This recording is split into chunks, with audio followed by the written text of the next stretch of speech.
my mantel place, at least on this side, is chickens. And I decided to create a new theme for the mantle over our fireplace. I don't know if it's going to be bi-weekly or once a month. I don't know.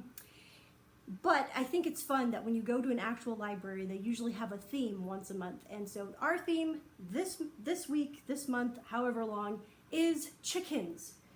This chicken comes from a play that I wrote. I have a thing about chickens. My family has a thing. We like chickens. Chickens are cool.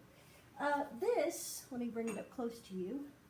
I haven't used it. It's more decorative, and I think it's just beautiful. It's a chicken teapot. I just think chickens are cool, you know? They're cute, they're fluffy, and they make delicious eggs. These eggs are obviously not real eggs.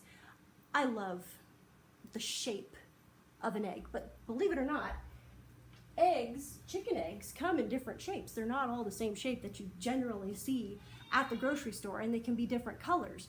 Now, the different colors don't mean anything. It doesn't make an egg more healthy or less healthy, but let me show you some fresh eggs from a farm. Sometimes I've got green eggs in here or ones that look pink. These have been given to me very generously by somebody who has chickens that they raise, and so they've been giving me fresh eggs. You cannot tell the difference between a farm fresh egg and a grocery store egg by its appearance. You can't tell whether the content of it is healthier by its appearance just looking at the shell. But if you crack the egg open, you'll notice that the farm fresh eggs have a much brighter, richer yellow color, and they're also much tastier. But I did want to talk about again how eggs are not, always the same shape. In fact, here's the shape we're used to seeing. Look at this one.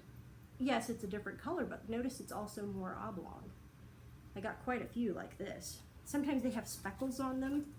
This one has some brown speckles. I'm not sure if you'll be able to see that. Do you see that? Isn't that pretty? Well, I'm showing you all this because, like I said, chickens are cool, but I also have a special book to read to you about a painter who loved to paint chickens. So let me go ahead and read this book to you. It's actually called The Painter Who Loved Chickens. It's by Olivier Dunrea. I really don't know how to pronounce this name. I think this is one from the public school I was going to be thrown away. I'm not sure. Somehow I ended up with this, and this used to be in a public school library, and I didn't steal it, okay?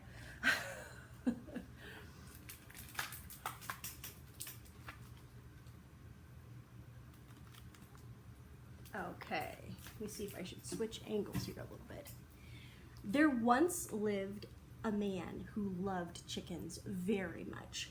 He made his home in the city, but he dreamed of living on a farm. And on his farm, he would have chickens, lots of chickens. The man worked as a painter. He painted pictures of people, poodles, and penguins. Many people bought these pictures, but what the man really wanted to paint was chickens. No one wanted pictures of chickens. I don't know why. Oh, and by the way, the cool part about this book too is that each of the chickens that you'll see in the circle here is a different breed, and it says the breed down below, like that one's the Barred Rock. Okay. Every morning, the man ate his breakfast and listened to the radio. He drank strong coffee with cream. He read the newspaper, then he went into his studio and painted. He painted all day without stopping for lunch. The pictures he painted took a long time, and there was often a list of people waiting to buy them.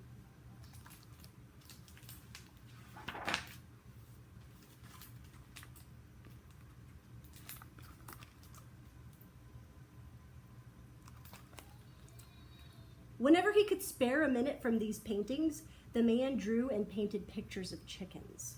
He painted black chickens, he painted big chickens, he painted speckled hens, he painted crowing roosters. His pictures of chickens made him happy.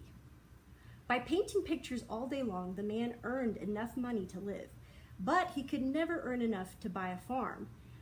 He did not want a large farm, just one large enough for himself and his chickens.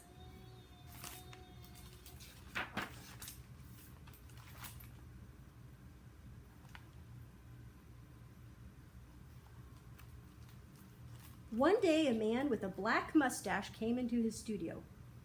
He had to have a black mustache. That just makes it more mysterious. "I want to buy a picture," he said gruffly. The painter stopped reading and looked at the man. "I'm sorry," he said, "but I have no pictures ready to sell at the moment. Perhaps if you come back in a week or so?" "Come back in a week?" shouted the man. "I want a picture now. If I can't get it here, I'll get it somewhere else." "I am sorry," said the painter. The man snorted, turned on his heel, and stomped out the door.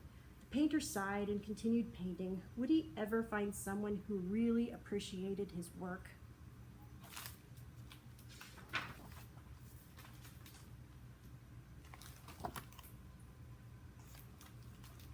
The painter painted and painted.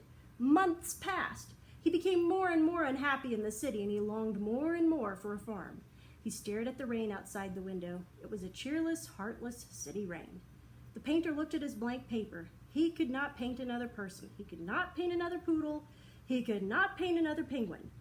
But since he needed money, he could not paint chickens.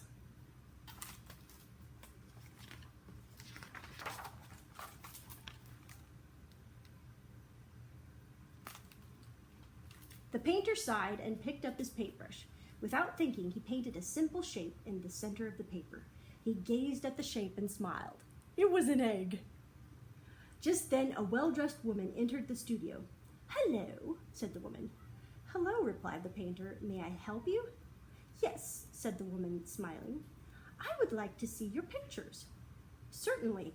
I happen to have quite a few at the moment."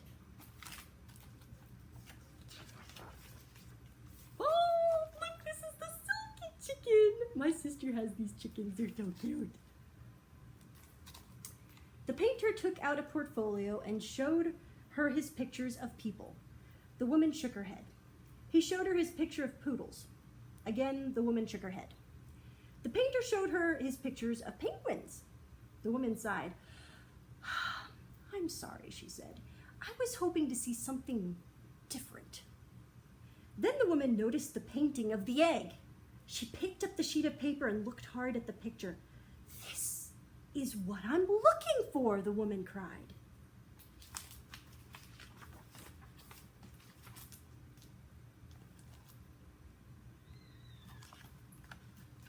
"I'm afraid that's not for sale," said the painter quietly. "I've never painted a picture quite like that before."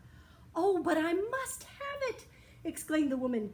"But," began the painter, "but it's only an egg." "But it's beautiful," cried the woman. "I'll buy all the eggs you can paint." The woman opened her purse and took out her checkbook. She wrote out a check to the painter and handed it to him. It was for an enormous amount of money. The painter began to protest. I'm sorry, madam," he said, stammering, "but this is far too much money to pay for a picture of an egg." "Shut up, she's giving you money."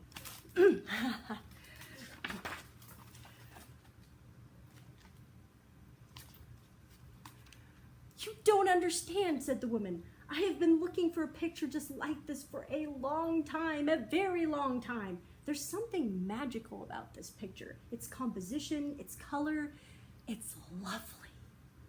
The man could not believe his ears.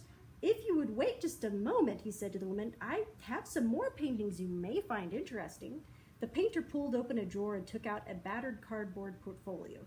He carefully untied the ribbons and opened the portfolio. Inside were his drawings and paintings of chickens. Oh, I love these type of chickens too. They look like they've got like George Washington wigs. The woman smiled. "You drew and painted all these chickens?" "Yes," said the painter. "I made them for myself. I didn't think anyone would want pictures of chickens." The woman looked through all the pictures in the portfolio. She picked up each one and studied it. Finally, she laid down the last picture. She sat and she stared at the paintings. My arm's getting tired, can you tell? No. Her eyes sparkled. "I want to buy them all," she said to the painter. "I think they are wonderful and should be seen by everybody. I must have them." The painter was speechless. How could he sell the pictures of his beloved chickens? What do you think he's going to do?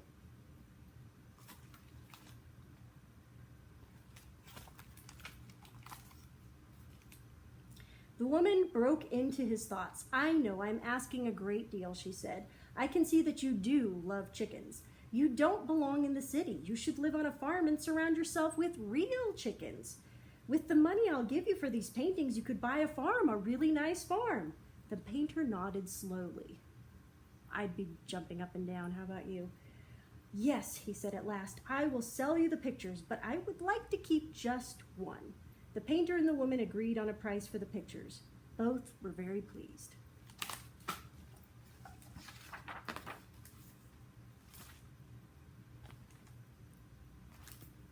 The painter bought a small farm with ancient stone buildings, and he bought a box of newly hatched chicks. In the autumn, the woman held an exhibition of the pictures of chickens. It was a tremendous success. Everyone came to see the marvelous pictures. The art critics said the paintings were the most spectacular ever made of farmyard fowl. I wonder how much competition there is in that particular area of art. On his farm, the painter lovingly raised his brood of chicks, which grew into fine chickens. Some were speckled with feathered feet, some were small and brightly colored, some were large and gray, some were barred, some were red. The entire flock was remarkable.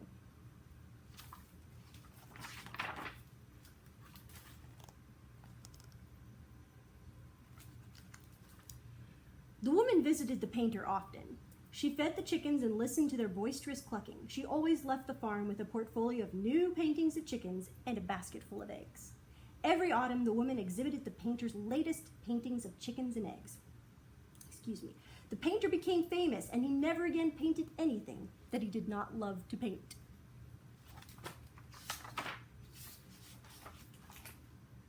The end. So how about you? Do you like chickens? What's your favorite animal or bird or whatever? And have you ever tasted farm fresh eggs? I hope you have an awesome, spectacular day.